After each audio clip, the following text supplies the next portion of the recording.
Hello guys, ito po, nandito na naman po ang paninda ko, walang mga gulay. Mahal kasi yung gulay, yan, repolyo lang, saka saging, at loya, sibuyas, yan, sili. Oh, iyan po, mga bagoong po yan ng Bisaya.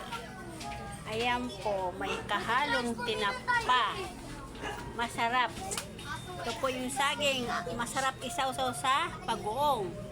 Ayan po, may gabi pa akong talbos pampalagay sa pinaksiw.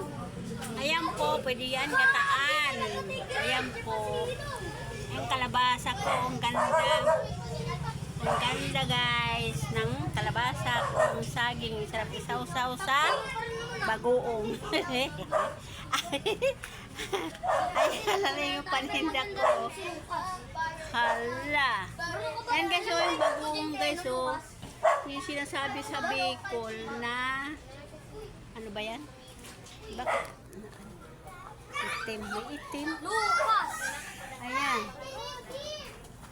Ano po? Yan na. Unahin mo yung das niya. Puyong. Ayan nga, Tawagin. yung pangalawa. Maganda yan. May santol ako guys. Ayan guys, ang lalaki ng santol ko. Santol. Ang lalaki. Ayan guys, ang lalaki ng santol. Saging. Sa Bisaya ay pusta. Laban ba yan? Ayan. Ayan guys. Ganyan. May tanglad. Eh, yung sa niligan mo, ba? Kan? Dairot, ayun o, kapinaro ko. Ay, sa Mark.